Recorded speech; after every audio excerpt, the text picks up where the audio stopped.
Một mùa hè rực lửa với biển xanh cát trắng, những câu chuyện tình lãng mạn, cảm xúc của tuổi trẻ. 8 bạn trẻ, 8 cá tính có cùng mục tiêu tìm kiếm một nửa của trái tim. Liệu họ có tìm thấy nhau? Và đặc biệt, Giao bộ Loca sẽ đồng hành cùng các thành viên với chuyến du lịch cho cặp đôi bí ẩn nếu giữ bí mật được đến cuối chương trình. Huỳnh Tuyết Anh, 23 tuổi, công việc hiện tại là quản lý phát triển kinh doanh, đã trải qua 3 mối tình. Nguyễn Thành Tâm, 29 tuổi, hiện là huấn luyện viên thể hình, có 4 mối tình. Nguyễn Thị Mỹ Hà, 24 tuổi, công việc hiện tại là người mẫu ảnh và giáo viên dạy nhảy, trải qua 2 mối tình. Đoàn Tấn Nam, 27 tuổi, hiện đang làm quản lý công ty sự kiện, có 4 mối tình, không có nhiều thời gian dành cho chuyện tình cảm. Nguyễn Thiếu Lan, 21 tuổi, có nickname là Mèo, công việc hiện tại là người mẫu, có một mối tình, luôn quan niệm yêu đi rồi biết. Lê Quang Sơn, 26 tuổi, công việc chính là marketing, đã có 2 mối tình. Lê Tư, 24 tuổi, công việc chính là nhân viên tư vấn chứng khoán, nghề tay trái là người mẫu ảnh, đã có 2 mối tình. Nguyễn Quốc Huy, 29 tuổi, hiện đang là huấn luyện viên kickboxing, Muay Thái, đã trải qua 2 mối tình. Quyết định là sẽ tỏ tình. Cái thứ hai là em sợ nhiều khi anh hời hợt á. Nói nhiều thì không phải nhiều, nhưng mà ít thì không phải là ít. Nhưng mỗi lần quan điểm là sự em rất còn nhớ từng ánh mắt, từng cái cử chỉ. Đôi mắt anh chạm vào đôi mắt người ấy, em có cảm giác như là hai người đã thuộc về nhau. Con đường đi tìm tình yêu của các thành viên ngôi nhà chung rồi sẽ đi đến đâu? Mời các bạn cùng theo dõi. Mặt trời đã mọc trên bãi biển La Ghi. Hôm nay là ngày cuối cùng trong chương trình của các thành viên ngôi nhà chung. Trong bữa ăn sáng nay, câu chuyện dang dở từ cuộc nói chuyện tối qua lại được tiếp tục. Điều gì là tình nhất trong tình yêu mà để cho hai người mà trở thành một và cùng đi hết đến suốt cuộc đời này? Em nghĩ tình yêu giống như là mình nấu một cái nồi súp vậy đó.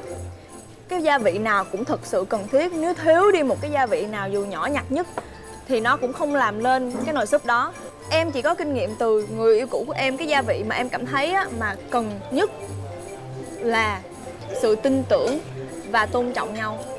Sự tôn trọng của em ở đây là khiến cái người đối phương thành cái phiên bản tốt nhất của họ, chứ không phải biến cái người đối phương thành phiên bản tốt nhất mà mình mong muốn. Em có quan tâm đó về cái yếu tố riêng tư, chẳng hạn như là không đụng điện thoại với nhau. Có rất là nhiều người bạn trai bạn gái hay lục điện thoại, hay bắt Facebook cho bằng được. Trả lời câu hỏi của anh đúng không? Khi mà anh thật sự tin tưởng rồi đó, những cái thứ anh không đụng vô.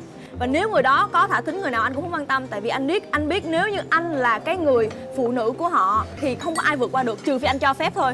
Tức là anh cho phép bản thân của mình thấp hơn người ta và anh lo sợ điều đó. Cái gì mà anh lo sợ sẽ mất. Còn nếu mà thật sự nó mất, nó đi luôn á, thì chứng tỏ là tình cảm của họ dành cho anh không đủ lớn và anh dành của họ cũng không đủ lớn hết. Ở trong tình yêu thì mình quy nghĩ là trong tình yêu chuyện chung thực nó rất là quan trọng nữa, tại vì nó liên quan tới vấn đề là chuyện chung thủy nữa. Trong vấn đề chuyện chung thực, những cái phần nhỏ nhỏ vụn vặt, nếu mà mình không có giữ được cái sự chung thực đó thì mình chỉ nói nhỏ nhỏ nhẹ nhẹ, nhưng mà có thể lần một lần hai người đó không để ý. Nhưng mà nếu mà người đó đã biết rồi á thì nó sẽ tạo ra cái khoảng cách. Thì sau này á, cho dù mình có nói, có làm bất cứ một cái điều gì đi chăng nữa thì người đó cũng sẽ không tin, và nó sẽ càng đẩy hai người càng xa ra nhau. Cho nên khi yêu á, thì Huy nghĩ là cái sự trung thực giữa mình với người mình yêu 100% là rất là quan trọng, cho dù chỉ là những điều nhỏ nhặt nhất. Anh không có nghĩ là trong chuyện tình cảm á nên vô tư một tí không? Cực kỳ nghĩ rất nhiều, chỉ là luôn cố tỏ ra lạnh lùng để không có bị bắt khớp. Người ta nghĩ là để không có bị người đối phương biết rằng là mình thương họ quá nhiều. Anh sợ cái chuyện, anh rất là sợ và anh ám ảnh cái chuyện ngày xưa anh thương người khác quá nhiều để họ làm anh khổ đến mức kiểu giống như anh mù quáng người ta đó, nên bây giờ anh không muốn người đối phương biết anh thương họ quá nhiều. Khi mà anh yêu anh phải nói chung là anh phải thể hiện tình cảm. Đa số con gái là như vậy, em đang nói đa số chứ không có quy chụp một ai đó. Còn đàn ông, con gái cũng biết là họ không có lúc nào cũng nói lời yêu thương, không lúc nào cũng ấy, nhưng mà họ sẽ dùng hành động. Nhưng có đôi lúc nó chưa đủ. Con gái nó kiểu như nó hơi tham hơn tí, nó cần điều đó vậy á. Bây giờ hình như một thứ cô ấy thích là anh sẵn sàng công khai bóc lết cho cả thế giới biết. Sau khi thực sự hai đứa có mối quan hệ chín chắn đầy đủ. Đối với cá nhân anh á, quan tâm đến tình cảm với đông người nó bị cái gì đó như là thể hiện quá. Anh thích những cái điều quan tâm đó trong chuyện tình cảm đó, nó riêng tư. Chẳng hạn như anh thà là tặng hoa cô ấy ở trước cửa nhà cô ấy hoặc ở nơi ở chỉ có cô ấy với anh mà biết thôi, mà cho người giao đến, chứ không phải là tận tay em đến trước chỗ làm rồi tặng hoa chứ biết bao nhiêu người thấy. Vậy đó. Có những điều Nam vẫn chưa nói hết. Có những nỗi lòng mà có lẽ chỉ những người đàn ông mới hiểu được cho nhau. Có phải là Nam đang muốn kiếm một tình yêu đích thực không? Hồi xưa khi Nam sống cùng với cô gái đó thì Nam mới thấy là cái sai ở bên đầu tiên, ngay từ chọn người, chọn nhiều thứ. Nên bây giờ Nam muốn làm lại từ đầu, chọn đúng ngay từ những cái giây phút đầu tiên gặp người ta. Nam có nghĩ là người trong cuộc đang cảm thấy Nam là một người tự do và may mắn không? Tự do may mắn. Nam đang thoải mái làm những điều mà Nam thích. Chị Sơn có bao giờ nghĩ rằng mỗi đêm khi anh đi làm về, khi mình Nam mệt mỏi, Nam phải nằm một mình, Nam cảm giác gì vậy? Cảm giác cô đơn. Lúc mà Nam phải đối chọi áp lực, biết bao nhiêu thứ phải gồng mình lên là một người leader ở ngoài công việc, xong rồi tối về khi những lúc Nam muốn khóc á, không có bất kỳ ai có thể mình rút vào lòng người vào lòng để mình khóc, hay là mình nói em ơi anh mệt quá, anh muốn bỏ cuộc, anh muốn gì đó, nhưng xong rồi cứ tự phải nằm đó, rồi sáng hôm sau phải dậy biến trở mình thành người mạnh mẽ, phải đi làm, phải tiếp tục nữa. Cảm giác nó khủng khiếp nên sợ. Cái này là tuổi xuân của mình nhanh lắm, vài năm nữa là qua 30, lúc đó cái việc tuổi trẻ mọi thứ nó hết nhanh lắm, nên cố gắng lao vào chứ không thôi sau này không còn cơ hội. Đúng rồi, Nam suy nghĩ hay. Có thể chương trình này không có đạt được gì hết về chuyện tình cảm, nhưng mà học được nhiều điều từ mọi người nữa, cũng có nhiều cái hay. Còn cái phần mà mình biết thì nếu mọi người khi nào mọi người thực sự muốn hỏi thì mình chia sẻ với Nam sẽ không chủ động nói. Nam sẽ gặp được một người thông cảm cho Nam. Tại vì cái vấn đề Nam nói nhiều khi là mọi người còn chưa từng trải qua thì khó để nói, giống như cái cách mọi người đang nghĩ. Thực sự là khi yêu là một chuyện, nhưng khi cưới về cuộc sống nó sẽ khác hẳn hoàn toàn. Phải nhận thức cái đó rõ ràng. Cái câu mà khi yêu là màu hồng, khi cưới nhau là nó là màu đen pha lẫn màu hồng. Tức là tình yêu là ánh sáng nhưng hôn nhân là hóa đơn tiền điện. Tôi đang ở một nơi rất xa, nơi không có khói bụi thành phố, ở một nơi đẹp như mơ. Trên cao em mây trắng bay, lặng nhìn buồn dòng sóng vỗ tay. Cuộc đời tôi là những chuyến đi dài. Những lúc như thế này, thật may là Nam đã có một nguồn an ủi lớn từ một nhân vật bé nhỏ. Có biết bao thứ tươi đẹp vẫn cứ đó đang chờ tôi. Xung quanh ở nơi đâu thật sẽ mến dấu mới vàng. Ánh mắt lấp lánh hiền hòa chào tôi, chào người bạn mới. Sáng nay cái cảm giác phải dò dẫm rồi vẫn còn phân vân, có nên tấn công một cô gái hay không, rồi áp lực về thời gian chương trình sắp hết, cho nên khiến Nam cảm giác chơi với Mon, suy nghĩ một mình, nói chuyện với Mon thấy dễ chịu hơn là ngồi cùng với mọi người lúc đó. Suốt buổi sáng nay, Tâm vẫn luôn bên cạnh Lan, có vẻ như hai người rất vui. Người ta nói rằng niềm vui của người này đôi khi là nỗi buồn của người khác. Và Huy đã tìm đến Nam để được tư vấn. Em mà là anh em sẽ đi rủ đi dạo, nói chuyện nhẹ, chụp vài tấm hình. Thời gian cho nhanh nó mới đó 10 ngày rồi. Anh đừng đề cập gì tới chuyện yêu nữa. Đây là cái cảm xúc của lúc mà mọi người đang nghĩ rất là nhiều về việc 10 ngày kết thúc nhanh, nghĩ về lát tối nó sẽ là cái bữa tiệc chia tay. Nó là một cái cảm giác chung của rất là nhiều người. Anh chỉ cần nói về điều đó thôi. Anh cũng chia sẻ cái cảm xúc của anh là qua 10 ngày anh cảm thấy thời gian nó trôi nhanh như thế nào. Thay đổi món đâu phải chỉ là yêu không đâu, chỉ là nói chuyện cảm không đâu. Anh đang ngồi đó khiến cô ấy khiến tạo cơ hội cho người khác. Cô ấy đang vui đó, người khác đang tạo đúng niềm vui, tại vì cô ấy không muốn buồn, cô ấy nghe nhạc hợp lý, người khác là nhiều cơ hội đó rồi đó. Đó là cảm xúc đó.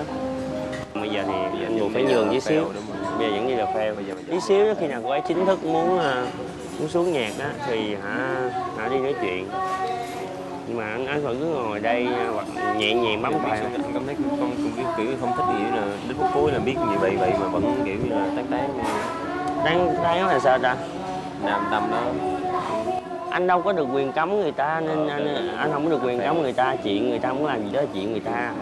cô quan tâm trọng là cô ấy. Hôm qua có cái câu hỏi là nếu như mình biết người mình thích có người khác thích nữa thì mình sẽ làm gì? Câu trả lời của mình đó là phải tùy vào cảm xúc của ấy. Nếu cô ấy vẫn còn thương mình sẽ tấn công, còn cô ấy không thương thì không tấn công, anh quên hả? Thì đó là chuyện của anh Đâm thôi. Anh Đâm cũng có quyền công bằng được tán tỉnh mà, chưa hết chương trình mà.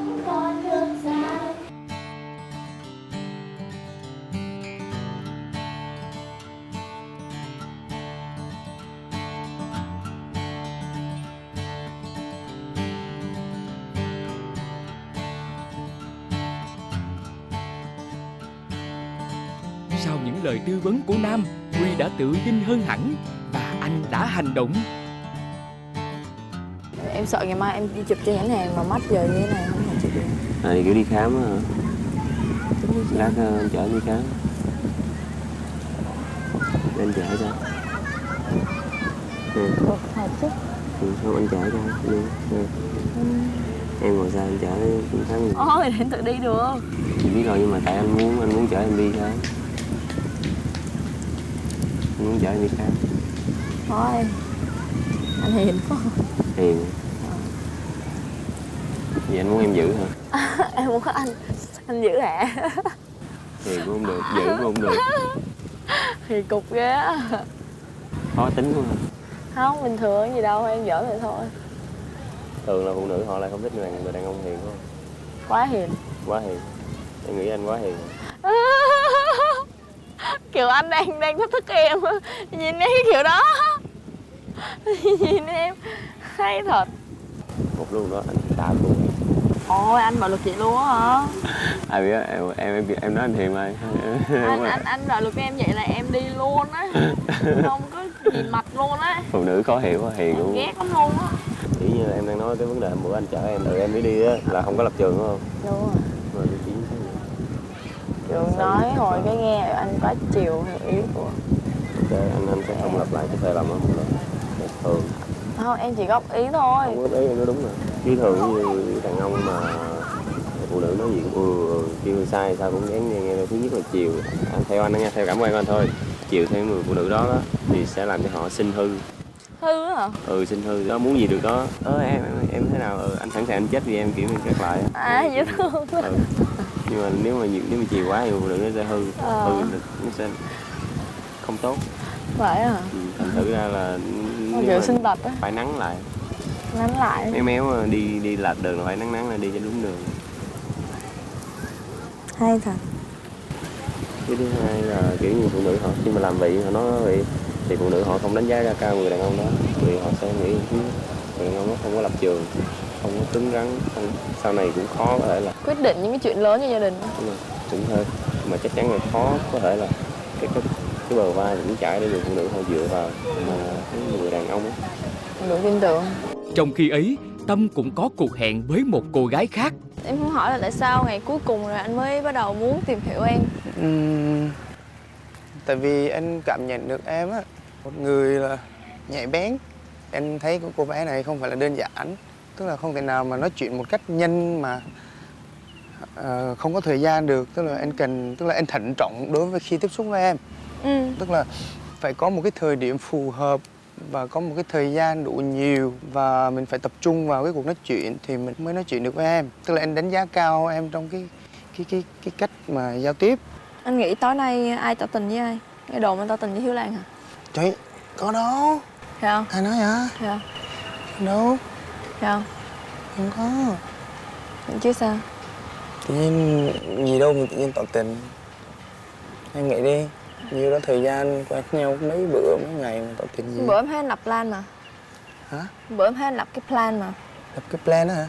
Nhưng mà anh nghĩ lại rồi, vì lúc đó là em đang còn bị cảm xúc chi phối. Vậy anh nghĩ sao nếu mà em nói là em chưa cảm nhận được anh thật sự là thật? Thì Cái là nếu thôi nha. Nếu em nói ra là em chưa cảm nhận là anh thật sự sống đúng với cảm xúc của anh thì sao? đó là quan điểm của em, là vì nếu như anh không có làm hài lòng tất cả mọi người khi anh sống trên cuộc đời này. Nói chuyện với hoa hậu thân thiện.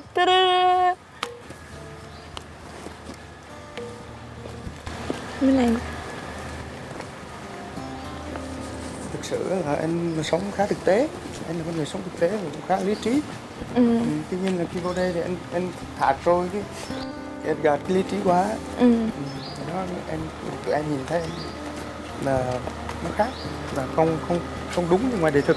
Em thì nghĩ khác anh, tại vì con người của em như thế nào ở ngoài em đem y chang vô trong đây luôn. Nghĩa là em không có phân biệt giữa việc tham gia chương trình hay là không tham gia chương trình, ở nhà hay ở công ty em cũng lầy lội vậy luôn á. Khi mà trong tình yêu á thì mình có cảm xúc.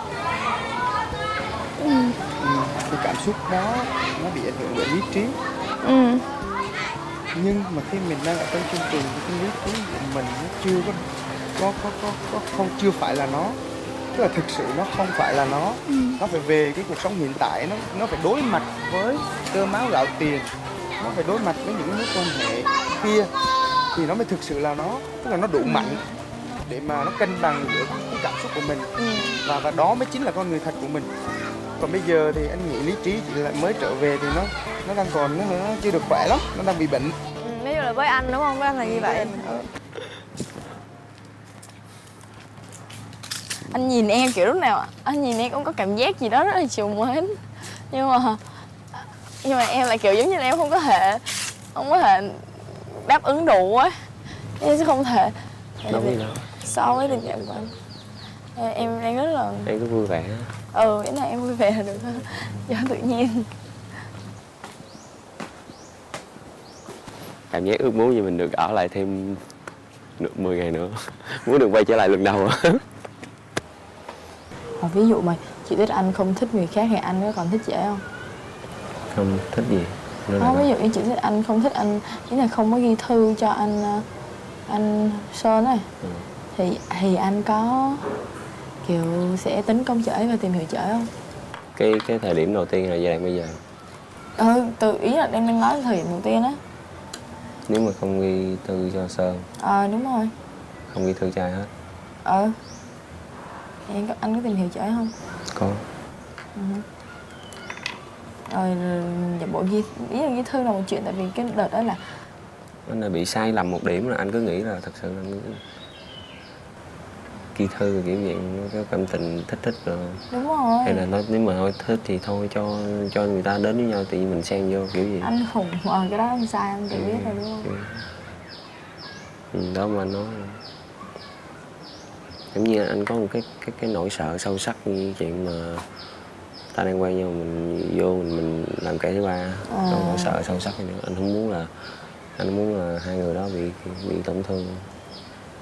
Vì ở ngoài vẫn còn rất nhiều người mà tại sao mình phải mắc mớ gì mà tiền ta đang quen như mình chọc vô làm gì? Làm phá vỡ hạnh phúc người ta, làm đau khổ cả hai. Anh mang nợ cả đời hai người, biết cho giờ anh mới trả được. Từ cái ngày hôm qua mình đi tới đây, mình chưa có cái dịp mà kiểu như ngồi như vậy nè. Tự nhiên giờ tranh thủ ngồi. Hôm qua đang ngắm sao khả bụi, muốn gì nữa? Đúng. Hả? Tôi tham lam, tôi muốn đúng. Cảm giác không đủ á. Không bao giờ là đủ. Thật đó trời. Thật luôn hả trời. Thật sự là cái cảm giác không phải anh đang nói là cái cảm giác không bao giờ là đủ á, là cái cảm giác muốn làm cho anh muốn làm cho em vui á. Anh không lúc nào anh lại không muốn làm cho em vui. Cái cảm giác đó là cũng muốn làm. Nhưng anh có buồn không? Không. Anh làm anh thấy em vui, anh cũng vui theo luôn. Kiểu một người trưởng thành thì họ sẽ muốn làm cho người và nó còn hạnh phúc giống như hôm bữa thấy anh nói. Và biết cách. Mà trước giờ anh hay làm vậy không?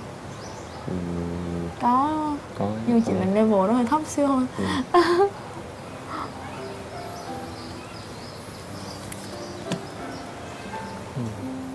Sau cuộc hẹn với Lan thì Huy cảm thấy là rất là vui, rất là yên bình. Cảm giác nó kiểu như là cái hạnh phúc nó lân nó bình yên đó. Cảm thấy hai người là thật sự là rất là hợp nhau á. Nói chuyện mà cứ nhỏ nhẹ hai người nói chuyện nhỏ nhẹ mà giống như càng nói chuyện nhiều càng có thời gian tiếp xúc với nhau nhiều, lại càng thấy hai người có rất là nhiều điểm tương đồng, rất là hợp với nhau. Ví dụ mà giờ là anh không có những cái mối lo khác, hoặc là chắc cần thời gian để tìm hiểu nhiều hơn. Có nhiều khi anh Huy nhiều khi Lan rất là năng động á, mới thời gian đầu thì Lan thích như vậy, nhưng mà về sau thì Lan sợ Lan lại bị hơi chán một chút. Kiểu anh quá hiền, quá an toàn thì bình yên hay như thế nào bên cạnh đó thì rất là tốt, nhưng mà về cái chuyện tình yêu phải có thăng trầm, phải có những lúc vui vẻ với nhau này nọ. Chưa gọi là tình yêu đâu, giờ mình chỉ mới là tình bạn mà cảm thấy hợp nhau thôi. Tư vấn tình yêu cho người khác thì rất ổn, còn khi phải đối diện với tình cảm của chính mình thì Nam có còn sáng suốt chăng? Em định hỏi Tư, bữa giờ định hỏi mà không có hỏi. Hỏi Tư về cái Tư nói là nếu mà Tư thích một ai đó thì Tư sẽ chủ động tấn công. Nó còn kèm theo điều kiện là coi người đó có xứng đáng hay không à. Nếu mà đủ xứng đáng thì Tư mới bất chấp mà chủ động là nữ tấn công trước luôn. Hả? Em là thuộc thích người chủ động. Ừ. Rồi đơn giản vậy thôi. Vậy bữa giờ em đã chủ động chưa? Em là thuộc thích người chủ động, nói ít làm nhiều. Vậy bữa giờ em có chủ động chưa? Còn bây giờ á, người đàn ông của em phải là tinh tế, cực kỳ tinh tế lại khác. Nên cái việc đó em nghĩ là anh đừng nên hỏi em nhiều. Thực ra thì có nhiều người không phải. Bởi vì em không thích bị hỏi và được hỏi. Thì anh không hiểu gì em hết. Qua những cái gì quan sát, qua những cái gì em thấy, anh không hiểu gì về em hết. Và nhà này không ai hiểu em. Mà cái điều đó em cũng không chấp, bởi vì em là người cực kỳ phức tạp và em cũng không muốn cho người khác hiểu. Cái đấy là cái lỗi của em. Nhưng mà thật sự đó cái tính của em. Đó là cái tính của em không thích chia sẻ. Nhưng mà em muốn người đàn ông của em á phải hiểu được điều đó, phải tinh tế nhận ra được cái điều gì đấy. Thì nhà đây không có ai nhận ra. Vì Tư có nghĩ Tư nghĩ là Tư hiểu được người khác không?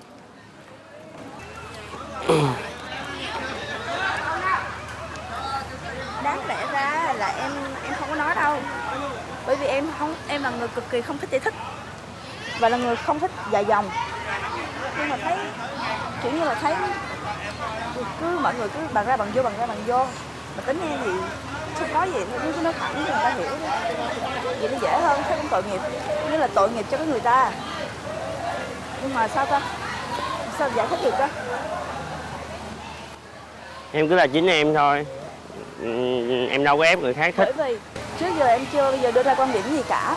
Em 10 ngày là 10 trang giấy mà em chưa viết trang nào, nên là bây giờ bật một phát cắt ngang ra đưa ra một quan điểm như vậy nó cũng hơi gọi là có tính miễn cưỡng. Nên là người khác sẽ không hiểu được và cảm thấy là má nhỏ là ngang kinh. Nên là nó quá là dứt khoát, nó quá là ngang. Nhưng mà tìm ẩn phía sau đó là 10 trang giấy phải viết đủ người ta mới hiểu được. Nhưng mà thì đó là bản thân em lựa chọn là không viết một trang nào cả. Nghe khó hiểu nhỉ? Thực ra anh thích Tư, thích rất là nhiều, nhưng mà anh cảm thấy là anh cảm thấy anh không phù hợp và không có khả năng giữ Tư được lâu, nếu như dù cho Tư có chấp nhận. Cho nên là anh thà thích Tư trong lòng để nhìn Tư cười cảm thấy vui rồi, còn hơn là cố gắng có được Tư để rồi tương lai nó cũng sẽ không có đi được xa. Chính xác là vậy thế thôi. Cho nên anh thích nhìn em cười hơn là buông lời tán tỉnh hay cố gắng để đi xa hơn. Thế đó. Đó là cách anh chọn sống trong những ngày qua. Anh thích nhìn em cười, thích nhìn em đanh đá tí xíu, thích nhìn em thể hiện cá tính, rồi em nổi bật, em đủ thứ. Nói chung cứ là em đi, là dễ chịu hay khó chịu hay hợp hay không hợp với anh cũng được. Anh chỉ nhìn từ xa anh thấy như vậy là đủ rồi. Nếu mà nói thẳng ra em không thích anh Nam, anh cảm thì em thích là thôi nói thẳng luôn đi. Em không có muốn dạy cho lòng tụi nó. Vậy Tư yên tâm đi, là Nam không suy đoán. Nam không có suy đoán quá nhiều đâu, mà cũng có, thực ra cũng có, cũng từng dữ dội lắm, nhưng mà cái kết Nam chọn sau tất cả những cái suy đoán rồi tùm lum thứ này nọ thì đơn giản là thích nhìn Tư cười hơn, rồi kết thúc chương trình trong chờ cái cặp đôi bí ẩn giữ được nhau, rồi một cặp khác hình thành. Vậy là đẹp rồi. Rồi, ngồi vô. Okay. Thích người phụ nữ của anh là cái gì? Có nấy tương đồng khá là giống em, trừ cái sự bướng bỉnh của em quá là anh thích một người phụ nữ có chính kiến, có năng lực. Nói chung là hướng ngoại và cả hướng nội. Nó sự giao thoa giữa người phụ nữ cả biết hướng ngoại, hướng nội và sâu sắc. Nếu có duyên thì anh sẽ lấy vợ, còn nếu không có duyên thì kiểu như là em muốn hỏi là lấy vợ đối với anh là điều quan trọng không ấy? cực Nghĩa kỳ là quan trọng. Tất cả cái gì anh đang làm, đang sống, đang lao động, làm việc, đang kiếm tiền, mục tiêu để anh muốn tìm được người anh yêu thương phù hợp và anh cùng người đó chia sẻ những cái thành quả về vật chất, tinh thần mà anh có. Tinh thần bao gồm là những trải nghiệm sống, những kinh nghiệm để sau đó khi cô ấy bên cạnh anh, cô ấy được tận hưởng về mặt tài chính, những cái kinh nghiệm sống anh có, anh chăm chút cô ấy kỹ thật để người ta cảm thấy hạnh phúc, và anh cũng cái sự hạnh phúc người ta là điều anh cũng hạnh phúc theo, dành tất cả cho cái người bạn đời của anh. Nên anh muốn cài đến lúc khi mà nó đủ đầy cái nguồn lực đó thì lao vào yêu vật Ôi nước. anh ơi, em bảo nè, một người yêu công việc không bao nhiêu là đủ cả.